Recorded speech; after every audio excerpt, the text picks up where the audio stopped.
Hi everyone, welcome to our Women Today Table Talk. Today I'm excited because I have these amazing sisters of mine with me today, but also on the other hand, I'm a little bit nervous. To be honest with you, I have got mixed emotion because of the topic that we're going to be talking about today, the topic that we're going to be discussing, which is domestic abuse within the African community. So before I jump into anything else, I just want to say welcome to my sisters here.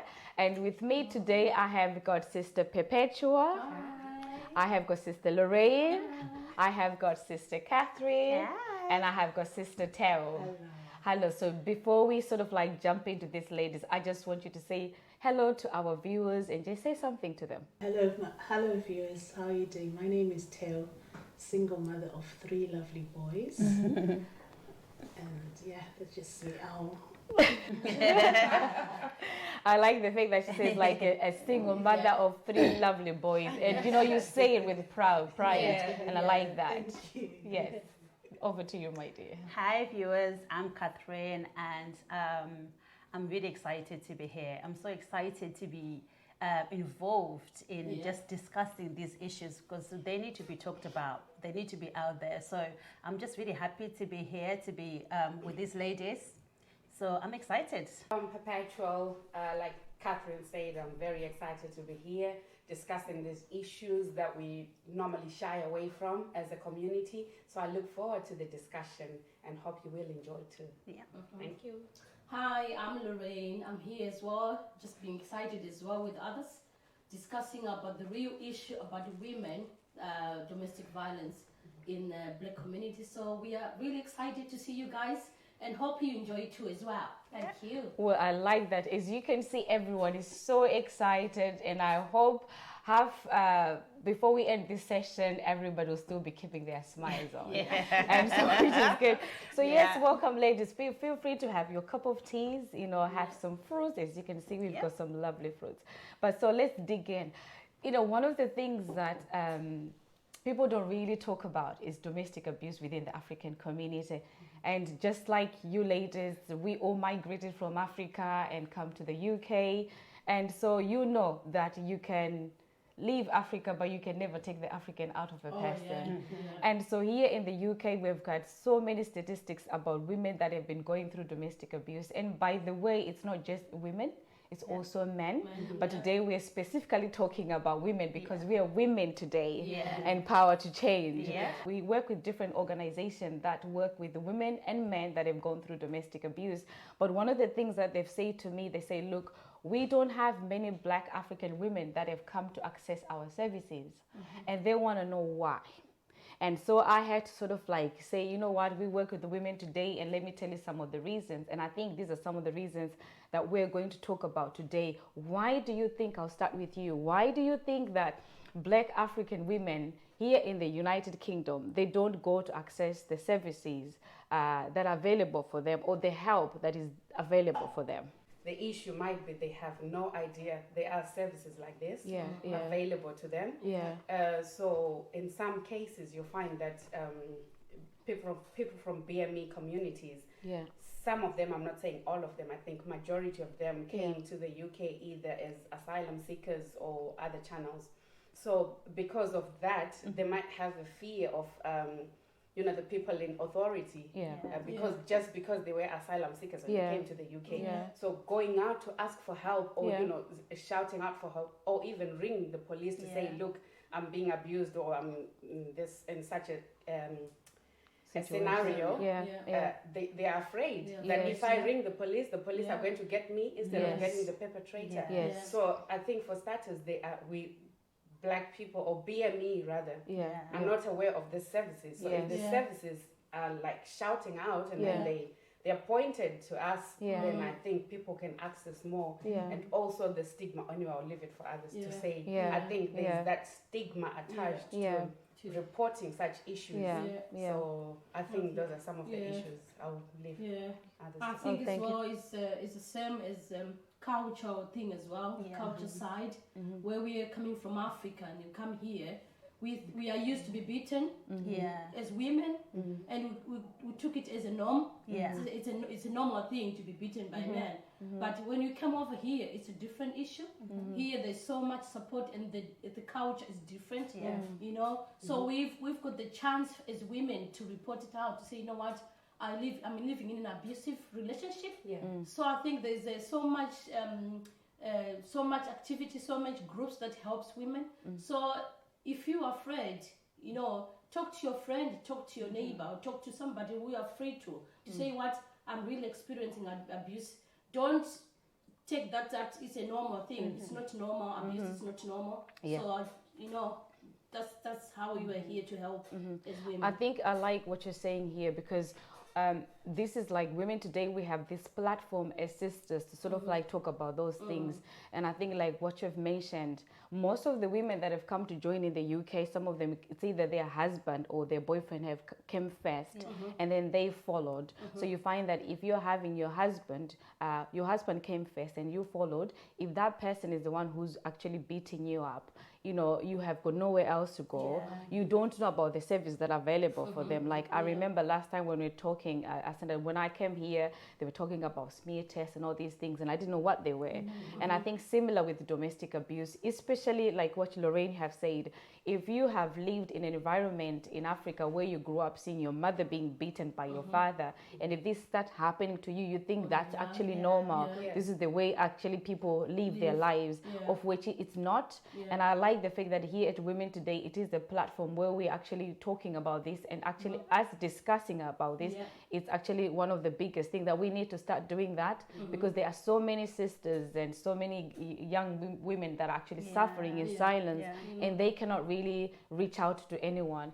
And so organizations, one of the things that I know some of our women have said were like, look, if I go to an organization that helps women who's gone through domestic abuse, I might see a white English woman or someone who does not really understand my culture. What really can you say about that, Sister Tell? Like, what would you, if it was you're going through domestic abuse, for an example, and you go into an organization that you see somebody who does not really understand your culture, your background, what would you do? What would be your reaction? Okay, I'll give myself as an example. I've been in a women's refuge due to domestic abuse. It was because I'll put it in a way to escape my ex-husband. At the time, I had a 9-month-old baby and a 3-year-old son. So I was the only black person there. But I felt so proud of having moved from my home into this refuge, because at the time, being a cultural thing, I wasn't involved in social services. It wasn't, out of choice I was, in this place. So I actually became an example to other women in the refuge because they saw me as a mother. That's all I was, I was to them. So to other, minorities or black women, I would say, when you want to escape abuse, don't look at what is happening to you or what people are going to say to you. You be the best that you can, and you're not doing it just for yourself. You're doing it for your children, because once your children see what's happening to you, they're going to think that it's normal. And like I said, I'm a mother of 3 boys. I didn't want them to experience that. They're going to think that it's normal. To any black women, Asian women out there, it is not normal to be beaten up. It is not normal to be abused. Just get out. There's help out there. When you're approaching a white person, a black person, they will listen. And Wow. Thank you for actually talking about some of your own experiences. It takes a brave person to be able to share that. And I think through you sharing, you're going to give a lot of confidence to a lot of women that can actually say, look, if my sister tell women and girls who look at you as a role model, if you can do those things, so can I. So, thank you for sharing some of that. And I like what you say, that look, I'm a mom of 3 boys, and I didn't want my boys to see that. You see, that's empowering on its own, because you want to raise your boys so that they become better men. They don't see their mom being beaten up and they think it's normal, and before you know it, they're gonna start beating their own wives or girlfriends. So you had to cut the line and say, like, not with my children. And that's really brave. And ladies, I think she deserves a round of applause. You feel like you're winning an award. I mean, all I wanted to say is, well, it's not easy. You know, when you are in that situation, to come out, it's not easy. You have to be brave to come out. And like she said as well, you fear what people are going to say. But it's not about people, it's about your life. You know, you need to be safe. You need to be safe for yourself, for your children. So I think you did very well. I was broken when I got out of it. Because even if I was to tell you, I had to start from zero. I had to start from a teaspoon. Wow. But now I've got a roof over my head. I was gonna say, look at you now. You know, it's very it's one of the biggest thing as well, again, besides culture, is really people. You know, how we need, there's this thing that we need, everybody has to know I'm married, I'm Mrs. so-and-so, or I have a man, and yet you are suffering. And again, it's our very own sisters. Sometimes you go to our very own sisters, they're the ones that can actually put you down. And that was really brave for you to say, listen, this is my life. And if you're listening, this is your life. You don't have to worry about what people are gonna think. Listen, people will always be people. No matter what you do, you don't have to struggle, you don't have to suffer. Get out and get some help. You know, I know we're talking about domestic abuse in the Black African community, but you also mentioned that, look, this is something that Asian women are going through. This is something that white women are going through. And why I mentioned that, because Sister Catherine, yesterday, she went to attend an amazing event. So we work with an organization called Halo in Middlesbrough, and she went to attend that session yesterday. And I know you were telling me yesterday on the phone that they were talking about women who have actually been killed because of this. Do you want to say something about that? It was such an eye-opener for me yesterday. You know, sometimes you hear these stories, or you see some people on the news, this person has been killed because of these kind of issues. But yesterday, it was a memorial day for these women that's been killed.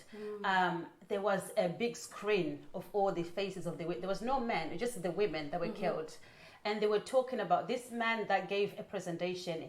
He said, you know, sometimes statistics, people don't get statistics. Some people don't get like all these things that are written in the newspapers about like how people are being killed. But when you tell stories about these women, that's how people get it. It brings it home for people. So he told stories about so many different women, how they were killed and how it could have been prevented.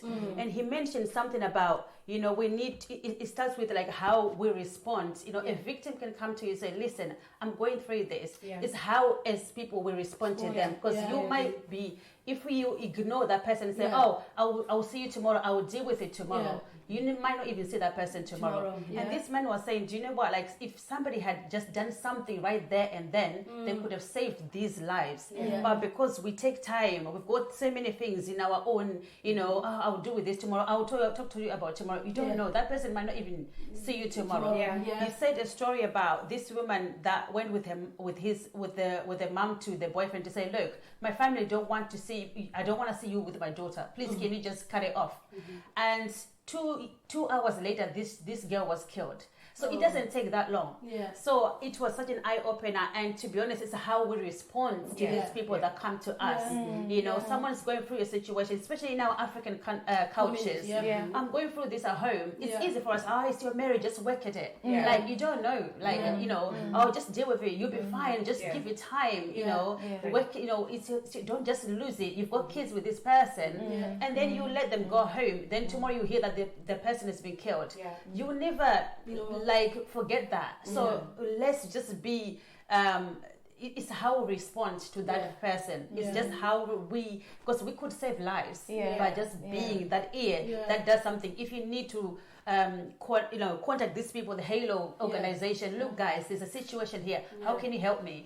You know, and they spoke about like our organization can be trained to deal with these kind of issues. So there are options for us to know more, to know how to deal with this. So to be honest, yesterday I learned so much. Like it was amazing to see all these women that died that could have been saved. That kind of really opened my eyes to say, you know what, anybody that comes to me with a situation, I'm not just going to brush it on the table and just leave it. It needs to be dealt with right there and then. So that's one thing that we don't do, especially as African people. It's like, just try harder, you know, just give him another chance. You don't know what you're doing to somebody when you do that. I like what you're speaking with passion, which is something that I like. And as exciting as it was, and I think it's also sad that some people have to really get to a place where they have to lose their lives. And one of the things whilst you're speaking, it's like, okay, you go to somebody here within our African community, most of us, we're all Christians, and we go to churches. So you find that within the churches, which is something that we're going to slightly talk about that, because when we go to church, you go to tell your sisters or the leaders and say, look, this is what I'm going through. There's some cases where people will look at you as if you're not praying enough.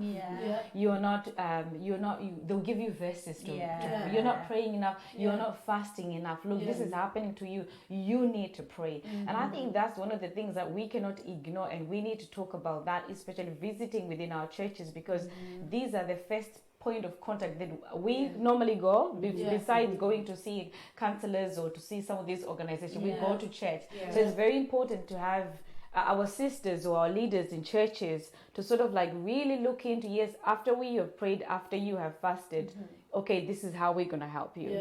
And I want us to talk a little bit about that. Like, what can you say to somebody who's listening now? Maybe they're a church leader, or they're just women in general in church, and say, look, if a sister have come to you like what you're saying, people are really dying and people are suffering. Instead of you saying you're not praying enough, or instead of you saying you're not fasting enough, what exactly can we say to them in terms of like helping women who are going through abuse? Yeah, I think when people come to church, especially in the African community, we know that church is like a safe haven for us. So we are far away from our home countries. Some of us might not even have family in the UK. So the only considered family will be people from church. So that's the new family you've made. So if you're going through domestic violence and then you go and speak to someone in church, and then I've experienced that, whereby people tell you, you're not praying enough. Go and pray for your husband. He's going to change. And I'm telling you that this guy is pouring like hot porridge on me. With his son next to me. But then you're telling me, go and pray. You're doing nothing. You know, so I think our mindset needs to shift in church. It's every one of our churches. We need to have, we need to shift our mindsets. We need to be able to accommodate people. You know, there's this issue where you have a stigma attached to being a single mom. Or if the minute you say you're going through domestic violence, you're sort of shunned away, they put you on the side, you're no longer included in anything. The church needs to shift their mindsets. Because people who are dying, people who are suffering are people in church. You know, the people who are out there, they speak to each other. The people who don't know God, the people who don't worship, they talk to each other when they're drinking. They're like, oh, my husband is doing this to me. You, go and find help. There's an organization that's called so and so. They tell each other. I come to you in church, I tell you, this day my husband is doing this. You're like, sister, let's pray. Let's pray. Some of these things don't need prayer, they need action. Tell me, okay, go to Halo or go to this organization. Because what I'm telling you is, I've got a kid in the house or kids in the house. I'm going through this. You, instead of helping me and my children, you're telling me to pray. I mean, that's not going to help. You know, when a child witnesses domestic violence, that's child abuse. I'm abusing my child. And you might think, oh, he's only 2 years or he's only 1.5 days. No way he can remember. You'll be surprised. When they get to that age and they'll be like, Mom, do you remember at this age? And I'm thinking, what? You were only 2. How did you know all this?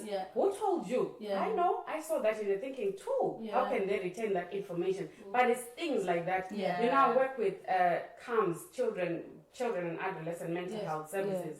Most of the kids, majority of the kids, or even the adults in mental health services, it's all bottles down to when they were child. Traumatic events when they were children. Domestic violence, witnessing, not them being involved, witnessing domestic violence. And then when they grow older, they do the same on their own drugs and all this sort. But it all started when they were young. Just witnessing. So we need to be aware of these things. And churches, I urge you. If you have counselors in there or someone who's designated to look at, at people who come and report. And when they come to you, don't just brush them off like what Catherine was saying once she heard. Don't brush them off. Give them a listening ear. Let them talk to you. Let them pour out. If you can't help them, find someone who can help them. Point them in the right direction. That's all we need. You just need to point them. Oh, I know this organization. They can help you. You don't have to help yourself because you might not know. But point them in the right direction. And then with us black people, I mean, black women, it might be hard to go out and seek counseling. I mean, you need to pay for it, and you're thinking that money, I don't have that money to go for counseling. But church is free. So every church, I believe, should have someone who's designated to look into such issues, help women. Even the men are going through domestic violence, but for men, it's something else. The ego, they can't say that my wife is beating me up because everyone will laugh at them. But for us women, at least we are open enough to say, but when we do say, please help us, sister. Don't shun them off and tell them to pray, because they are praying. Trust me, they've prayed. Oh, definitely. You've already prayed. It's not working. It's not happening. You're still being beaten even when you're praying. So it's only when you go through a certain situation that you actually understand what it is. When you haven't been through it, people be like, there's single moms. There's It's only when you go through. I know, like what she said, Kathy, when she said first response is very important. The response that you give to the one that you came to you said, you know what, I'm being abused. How are you going to respond? Are you going to tell somebody else? It's come as a gossip. So I think the way you respond when someone comes and said, I'm being abused by my husband, is how you're going to help it. You need to give a listening eye, like what you said. Listening eye, take time to listen to your sister and say, how can I help? If there's so many organizations that you said, go and help, find counselor to come and counsel, to say way forward. We need to put a plan on the table. So you know what? This is what's going to happen. We need to move out, take you and the kids out of the house. Because, to be honest, when we are being abused as women, it affects our mental health. It affects our confidence. Your confidence goes down. So these are all the issues. It's an umbrella thing that when you are being abused, there's your mental health, there's stigma, there's low self-esteem. Even your children, you can't even look after your children. When you are yourself, you're not well, because you're mentally, physically not well. You can't look after your children. So abuse is so much umbrella thing that we need to look after ourselves. Like you said, many people are being killed, or you end up killing yourself. You know, a lady who used to, I know this lady, I think she was going so much to a point that she couldn't take it anymore, and she decided to end her life. So it comes to that. So I think it does. And it's not just the physical abuse. I think even the emotional abuse that people go through. At the moment, I think it's more of the emotional, the psychological impact of such abuse that is even more than the physical. The physical, you see the scars and everything. But emotional, it's all in the brain. It's there. This is why people drive themselves to suicide or depression. It's because of the emotional abuse. So we need to address that as well. Because, I mean, in the African community, in the BME community, we know that our male are dominant and everything. So they could abuse you psychologically with what they say, pull you down until you get to that point whereby you think, I'm just a nobody, I don't deserve to live, and then you end up, killing yourself. So there's also that emotional side. It's not just the physical abuse. I think emotional is even worse than the physical, because the physical, you're being beaten, you see the scars and that's it. But the emotional, we could be smiling here, but someone is going through torment, you're thinking, what you said to me? He said I'm a nobody, he said I'm useless. And you look at yourself, you're thinking, I am useless. And you see yourself as useless. So it's the emotional for me that's even worse than the physical. But I'm not saying it's less, I just played the rewind button in my I'm sorry for bringing that up. Push me down all the time. The words that you just used to speak to me constantly. The point that I used to look at myself in the mirror and I was, I'm looking at myself back and I can see that I'm beautiful. I could see.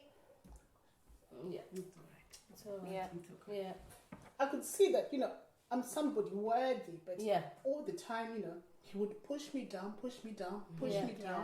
And even like now, I have to tell myself constantly that the words that he spoke to me are not true. Are much, much better. And even now that it's been 3 years we've been, you know, but even now he still tries to pull you down. And we're not together. And, you know, so just... Do you know, it's amazing. You're a beautiful woman. Yes. I know. Fearfully wonderful. Absolutely. And this is well aligned because we're like sisters. Yeah. And you know, I appreciate you for pouring your heart out, and you can actually see that this is something that's coming from your heart. And if somebody is watching, this is not a show to get you guys excited. This is not something to get you goosebumps. This is not something for you to get and have something to talk about. This is real. We are talking about real issues, real things that women are going through. You could be here watching and listening, and we have sisters who have gone through the same thing, and I really appreciate you. I used to hide it as well. Yes. 8 years I hid it, and nobody used to believe me that I was going through this. Because to people he was this bubbly, lovely person. And because I'm a very emotional person, like you see. So if you bother me, I speak it out. So people normally see that side of me. They think I'm in Middlesbrough we say cocky. That's the attitude they see from me. So each time I used to speak out, they see, but you know, what have you done to him? What have you said to him? I wouldn't have done anything. You know what? It's anyway, so thank you again for sharing that with passion. You can see that I think everybody's really wants something to say. Why? Because we are talking about something that's real, real to us, and you can actually tell when somebody's gone through that experience. And thank you again for sharing, you know, part of your story, which is very, very sad. But I'm glad and excited that you are the woman that you are today, full of confidence. And same with you as well, Teo, and because one of the things that abusers do, they actually do exactly what you've explained. You can have a man or husband who the whole world thinks he's an amazing guy. Oh my God, how lucky are you to have this amazing and wonderful husband. Yet they do not know what you're going through. And that's what abusers do. That's what they do. They sort of like, they will make sure that, you know, in the whole world they look very good. So that by the time you go to your sisters or family and say, look, this guy is doing something to me, everybody's like, no, you're lying. Not that kind of a husband. And again, you talk about confidence. Somebody can tell you 100 things which are good, but they can tell you one thing which is negative, and guess what? That thing stays with you for the rest of your life, which is exactly what abusers do. They will tell you all sorts of things until you start believing it yourself. Oh, I'm ugly, I'm not beautiful, I'm like this. Guess what? They're actually not insecure themselves, so they're putting that on you, and then before you know it, you are now looking down, walking down, no confidence. But you know what? We applaud you for that, and yourself as well. Really, that's great, and we are here for you to support you. This you speaking out and actually sharing your story, like what Perpetua have done, like that's brave on its own, empowering on its own as it is. And I think people needs to hear that, especially now. Everybody's shying off. Our organization, Women Today here, we are about empowering ourselves and we empower each other. What good is it for us to go empower other people when we are not empowered ourselves? So it starts with us. And when we talk about this, I'm telling you, I think we're going to get so many women are going to come and say, look, I need your help or I'm out. Because somebody else have said something about it. I like what you have said, Perpetua, as well. Like you said, look, having a 2-year-old seeing that when they were young, and you didn't think that time that my child is seeing that.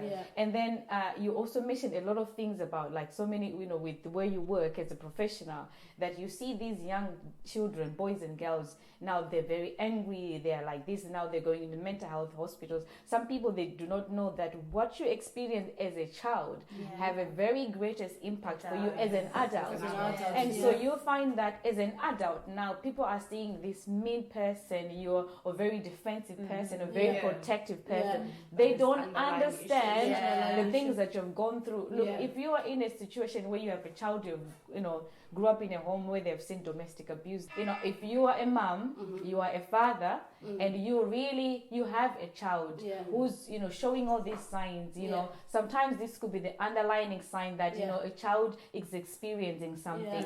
And, again, we're going to round up. Yeah, okay. I know it's sad to say our time has come, but I guarantee you we are going to have a second series on this one, because the time just went so fast. But before I round it, I just want you guys to say in quickly, few seconds, something that you want our viewers to know, just few seconds before we sort of come to an end.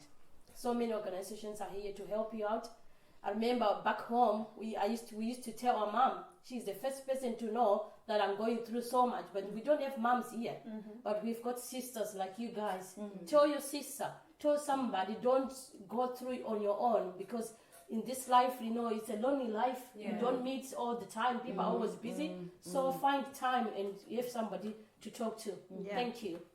And following on from Lorraine, tell a sister, as a sister, when you're told, remember this information is not for you to be passing around so people can start talking about me because I've told you. Find help.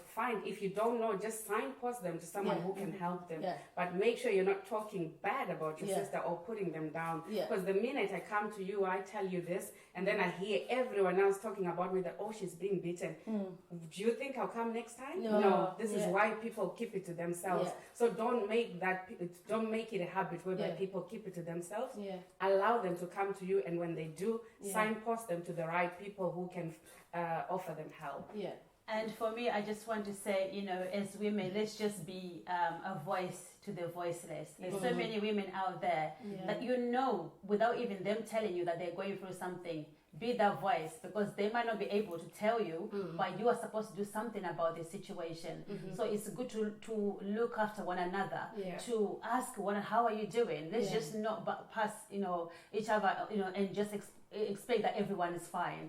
So just be that voice to the voiceless, because like I said, so many women are not able to speak out. They're in situations where they're so closed in that they can't tell anybody what they're going through. And when you are the one that they come to, take action straight away. Don't delay. Take action. Go to where they need to go and speak to somebody that is able to help that person. So please, again, I learned something yesterday when they said in some cultures a girl child is seen as a burden, but a boy child is seen as a blessing. So from a young age, some women, we are growing up and we're seen as burdens. And, that's not something that we want to grow up with. So we need to also teach our young girls that they are worth so much, to love themselves, to have the confidence. So let's just be the women that encourage our young children, our young girls, that they are so powerful. They can do anything. So please, let's just look after one another. It's the tell. To all you ladies out there, if you're listening and you're watching me, I'm an example. Life is not a rehearsal. You only get the one life. If you need to get out, get out. You will get the help that you need. And in most cases, these charities, they don't charge you a penny. You get accommodation, a roof over your head, a brand new start, a whole new life. And at the end of it, happiness for you and your children. Me and my children are very, very happy. We're living not a luxurious life, but we get 3 meals a day. No shouting in our house. We love each other more than words can say. So just do that for your children as well. That's all I need to say. Wow, that's amazing. That's amazing. What else can we say? Listen, I think because of our time, we're going to go on and on and on. And I guarantee and I promise you, we're going to have a second part of this. And, I'd like to appreciate you ladies. Thank you so much for coming to our table and discussing this as sisters. And I know today it wasn't an easy topic.